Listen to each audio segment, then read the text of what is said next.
communicate to you guys before he left? Yeah, I mean, I think he was obviously, I don't want to speak for him, but I think just want to, it wasn't anything, major. But at the same time, I don't really know yet. I know he's at the hospital and he's doing okay, but, they're doing a bunch of tests and all that right now, so I'm just praying for him. What did you like about the way that your line played together tonight? Yeah, I mean, I thought, we didn't give him much. I thought our neutral zone game was pretty good, and staying on top of them. Obviously, that was a tight checking game both ways. There wasn't really much ice out there. So I thought we did a good job kind of eliminating, their offense, their rush game, and in turn we were able to get some, zone time, some, chances. Obviously, it was a lot of, one and dones, and they defended pretty well tonight as well. So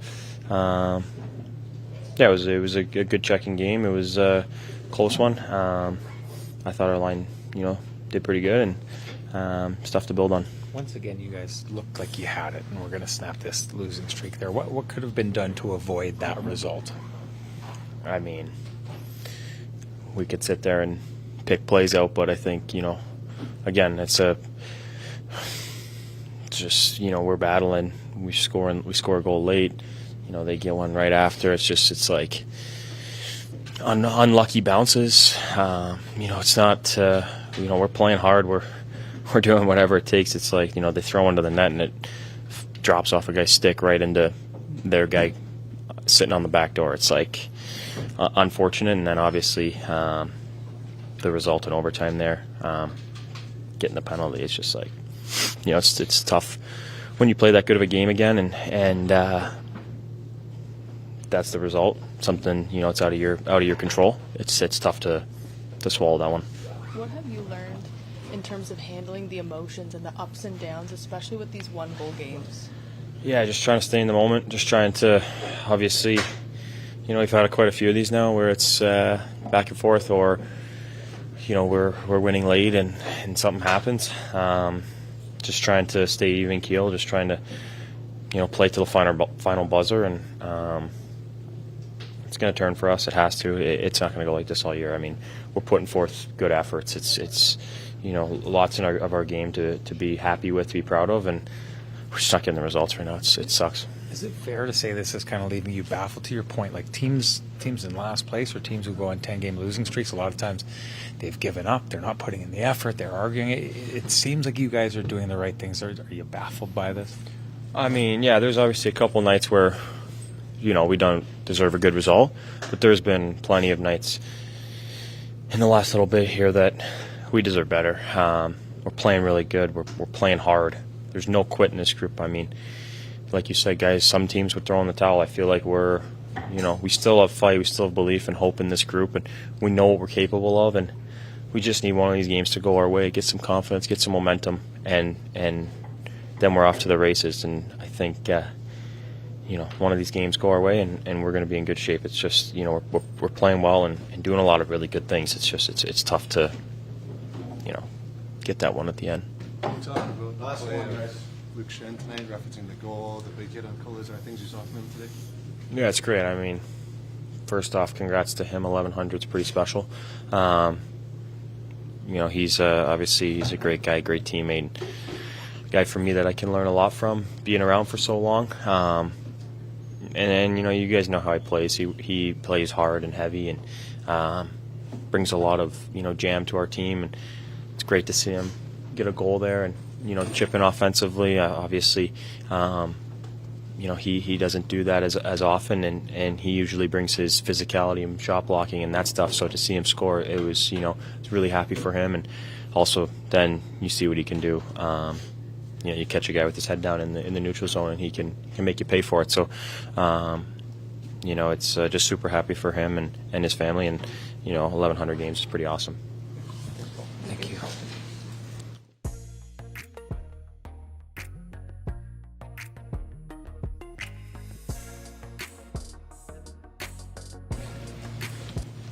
Luke, after an emotional first period like you guys had there, how do you think you guys handle things in the second period?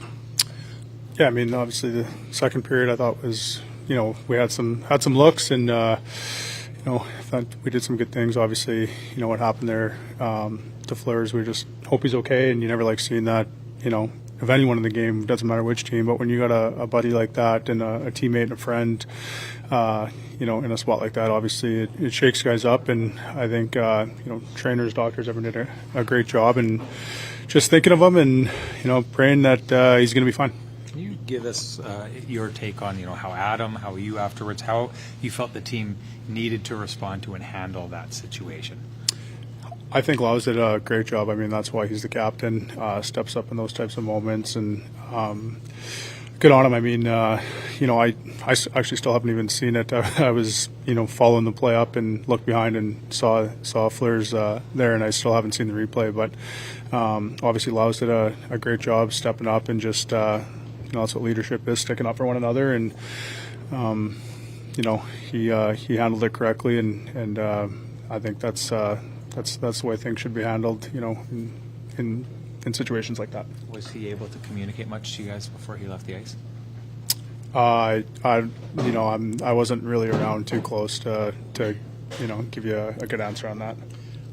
Hey, obviously to score a goal, and it looked like a big goal at the time. What was that feeling like for you? Did you think maybe Gabe might have got a piece of it on the way in, or? Usually when they go in from the blue line, I think that they're probably not going straight in. I usually hit something or shin pad or skate or something like that. So nice to see it go in. Obviously, they don't happen too often. So I was pretty pumped at the time, and I think the last one I got was, obviously last year right around, the 1,000K mark. So yeah, it doesn't come too often, and obviously it would have been a lot sweeter to get it in the win.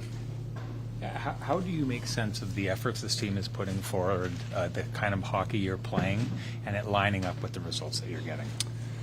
Yeah, I mean, I've gone through stretches like this in my career, just not with a group that's this talented, with a world class MVP goalie, and you got top line talent, and you got great defensemen, veterans, and guys who have been around for a long time and won, and it's not some bringing in a bunch of young guys and seeing what sticks. It's a good group of guys, and just finding ways. We're just not getting across the finish line at the end of the day. That's what it is, and the only thing you can do is continue to show up to work and compete. And there were some things, obviously, like every game you can clean up, but there are some good things that we can build off of. But the last thing I feel like guys are doing is hanging their heads and feeling sorry for ourselves. You just got to keep moving on. Lots of hockey left, and we got another tough one on Thursday. Luke Cole said that there's no quit in this group, and that he doesn't see anyone kind of throwing in the towel where other teams might have that kind of response. Do you feel like that comes from just the experience that's in this room and the ability to kind of help the younger players move forward through this? Well, I mean, yeah, throwing in the towel, that would be an insane thing to do with this much time left. And on top of that, we're guys are in this position for a reason, and pros, and it's the NHL. You're never gonna just roll over. I mean, there's still a long ways to go.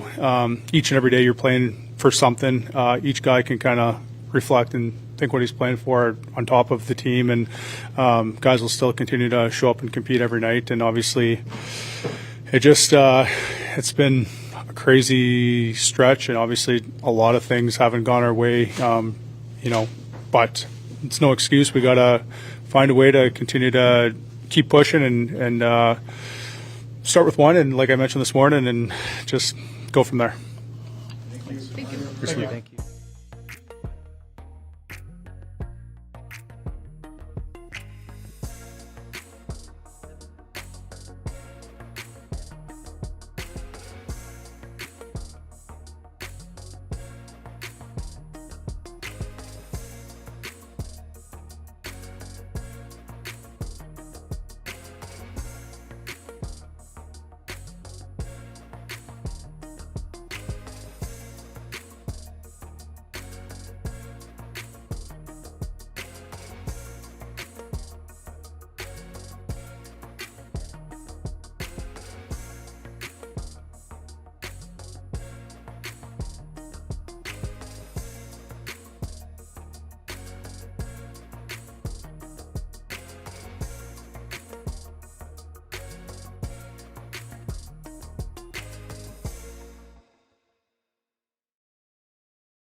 Scott, starting with Hayden Fleury, to see a teammate get stretchered off the ice, that's obviously tough for everybody.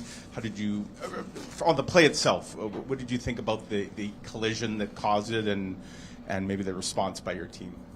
Yeah, it's unfortunate. I think that it was far enough away, but just the way Fleury was crossing over, obviously totally lost his balance and then went in hard. And, the response, I would expect something like that, especially with Adam.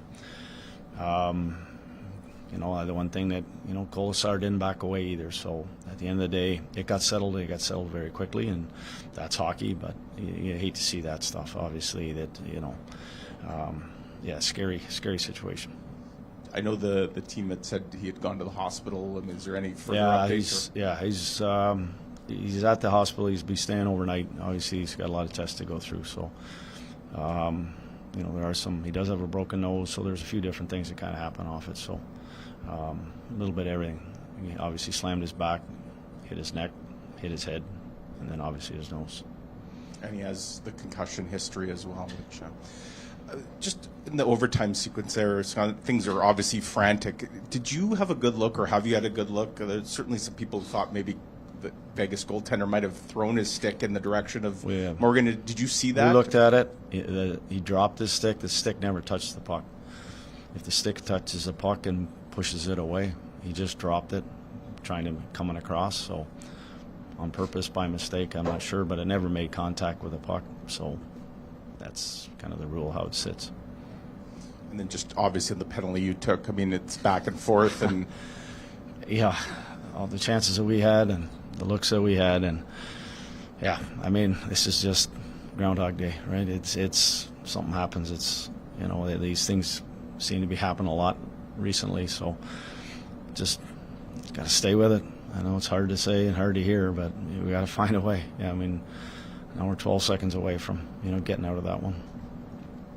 What did you see from the Perfetti-Taves-Velarde line that you liked tonight?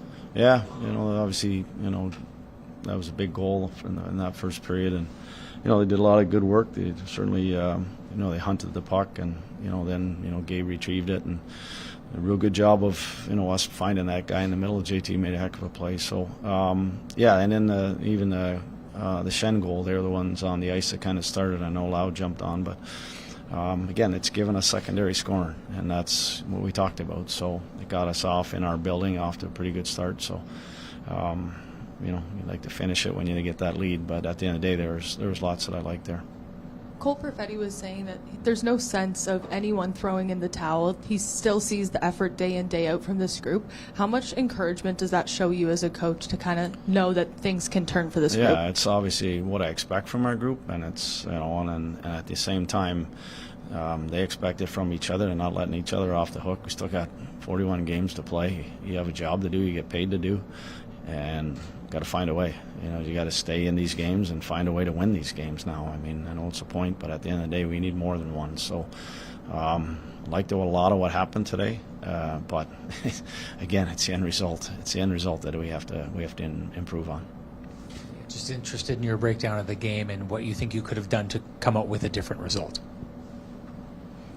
At the end of the day, I thought we did a lot of things in the sense of trying to eliminate their top players from being, into it. They scored the power play goal, obviously, in the second. Excuse me, in the second. There was a lot of things that we did correct. With a lot of things that we did. The hard part was when we had to go down to 5D. Those guys were getting winded. Vegas did a real good job of getting the pucks into our corners and really making our D have to go back and get them. At the end of the day, you got to continue. Didn't like the last goal, the tying goal. Obviously, that's a coverage thing that we need to handle better, and those are situations that we've talked about, worked on, and those are things that are, especially when we get the lead like we did after Casey's goal, we got to find a way that has to go into lockdown mode, and that's a mistake by us, and not so much obviously the skill set on the opposition was good and strong, but at the end of the day, that to me we have to shut that one down. just to build on the question that Danielle asked, this team, when you watch the games, I know if you just looked at the scoreline, you'd be thinking what's going on, but if you're watching the games, this isn't a team that's given up. This isn't a team that's coming out and not giving its effort. What does it take to have a team that is still sticking with it in spite of not getting the results it often believes it deserves? I mean, you have to play the games. This is what your job is. It's your role. You have to coach the games. You have to be in these games. You just can't say, okay, it's been a hard year. It's been tough. We're not going to show up for the remaining 41. That's our job, and that's what we have to do. And I don't expect anything less. Those guys are driving each other. I'm driving them as a coach, and we're just finding a way to maybe, just maybe, there's a streak that's coming that we can jump on. Thank you.